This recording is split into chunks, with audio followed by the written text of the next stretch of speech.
한국의 백신 유통 및 접종의 메커니즘을 극찬한 세계적 전문가의 소식이 전해져 바로 가져와 봤습니다. 한국은 백신 접종을 이르면 다음 달 시작해 11월까지 마무리할 예정이며 그때쯤 집단 면역도 만들어내겠다는 계획을 목표로 체계적인 준비를 진행하고 있습니다.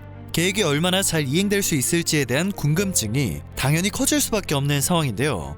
국제백신연구소 제롬 김 사무총장이 한국의 계획이 이루어질 것이라는 긍정적인 예측을 내놓아 화제가 되고 있습니다. 국제백신연구소 제롬 김 사무총장은 백신 평가 및 개발에 관한 세계적인 전문가인데요. 그는 한 언론과의 인터뷰를 통해 한국의 백신 확보가 늦었다는 비판이 국내에 적지 않다는 질문에 답변을 전했습니다. 한국이 글로벌 백신 확보 경쟁에 뒤처졌다는 일부 비판에 대해서 미국의 안전성이 검증되지 않은 백신 개발에 수백억 원을 투자한 반면 한국은 신중했다고 평가했습니다.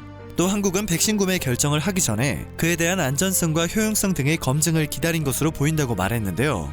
백신 접종이 실제 계획에 미치지 못하는 미국을 거론하며 중요한 것은 백신뿐만이 아니라 실제 모든 사람들이 백신을 접종하는 것이라고 강조했습니다. 참고로 현재 미국의 백신 접종률은 3% 정도인 것으로 전해지고 있습니다. 이어 제롬 김 사무총장은 한국의 백신 유통 및 접종의 메커니즘을 극찬했습니다. 한국의 경우 학생과 노인들, 직장인들까지 백신 접종을 할 수 있는 시스템이 매우 잘 구축되어 있다고 말하며 효율적인 접종이 가능하기 때문에 독감 백신 때도 경험했듯이 백신 접종 속도가 다른 국가들보다 더 빠를 것이라고 전망했습니다.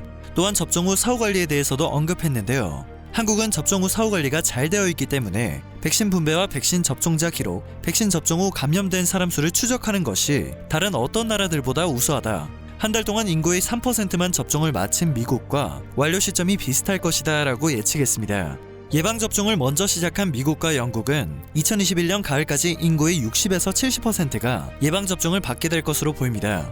한국도 비슷한 계획을 가지고 있는데요. 현재 미국의 백신 접종 상황은 계획에 크게 미치지 못하고 있는 실정입니다.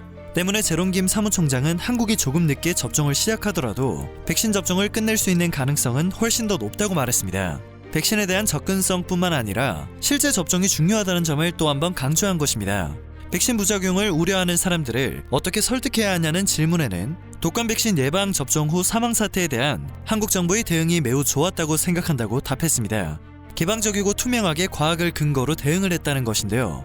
코로나 백신 접종 시작 후 2개월의 데이터와 지금까지 파악된 부작용을 필히 알고 있다면 이전과 같은 대응이 가능할 것이라고 설명했습니다. 이어 승인된 백신은 효과가 있고 안전하기 때문에 과학으로 얘기해야 하고 백신을 쉽게 맞을 수 있게 해야 한다고 말했습니다. 백신 접종을 너무 어렵게 하거나 백신에 대한 내용을 이해하기 어려워도 접종을 꺼리게 된다는 설명이었는데요. 국내 제약 바이오 업계의 백신 연구 개발이나 생산 능력에 대해 평가하기도 했습니다. 그는 지난해 많은 주요 기업과 국제기구가 코로나 백신을 생산하기 위해 한국 기업과 파트너십을 모색했다며 한국 진단 회사들은 국내에서 높은 품질의 유전자 증폭 진단 검사를 신속하게 제공해 코로나 초기 통제를 가능하게 했다고 말했습니다.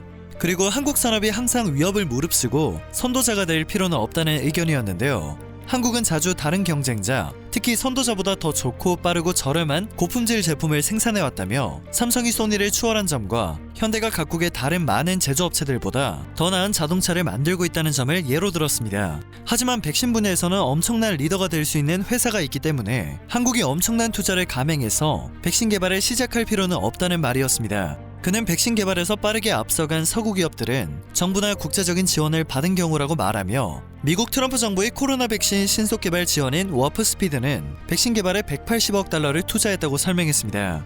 국제 민간 기구인 감염병 혁신 연합은 거의 15억 달러를 투자했다고 합니다. 정부가 좀 더 공격적으로 백신 개발 지원을 했어야 했나? 라는 의문이 들었는데요. 이어진 그의 답변에서 의문을 바로 해결할 수 있었습니다. 그는 모든 것은 정부 정책의 우선순위에 달려있다며 한국 정부의 경우 코로나 사태 초기 통제에 우선순위를 뒀다고 말했습니다. 메르스 사태의 교훈을 매우 훌륭하게 활용해 강력한 대응 체계를 만들었다는 것입니다. 그는 만약 한국 정부가 백신에 우선순위를 뒀다면 정부는 기업의 백신 연구 개발에 더 많은 투자를 해야 했을 것인데 백신 개발 프로젝트는 실패할 위험이 크다고 말했습니다. 특히 질병에 대해 전혀 알지 못하는 경우에는 더욱 그럴 수밖에 없는데요. 감염병 혁신연합과 미국 등이 한 일은 회사의 자금을 제공해 초기 투자를 지원함으로써 위험을 줄인 일이라고 합니다. 미국이나 인도와 같이 코로나로 인한 엄청난 문제가 있는 국가를 보면 정부가 다른 방법으로 바이러스를 제어할 수 없기 때문에 백신 개발에 많은 노력을 기울였다는 것입니다. 그는 한국 정부는 코로나 통제와 방역에 우선순위를 뒀고 그것은 매우 성공적이었다고 평가했습니다. 마지막으로 제롬 김 사무총장은 인류가 코로나를 통제할 수 있는 시기는 전 세계인이 백신을 충분히 접종한 다음인 2023년에서 2024년쯤으로 예상했습니다. 체계적인 시스템으로 효율적인 접종이 가능한 한국의 백신 접종 속도가 다른 국가들보다 더 빠를 것으로 전망되어 정말 다행입니다. 다음 달부터 시작되는 백신 접종이 계획대로 원활하게 이루어져 올해는 꼭 집단 면역이 형성될 수 있길 바라봅니다. 영상이 정보가 되셨다면 그리고 도움이 되셨다면 그것만으로도 감사드립니다. 늘 새롭고 유익한 뉴스를 전하는 로버튜브 되겠습니다.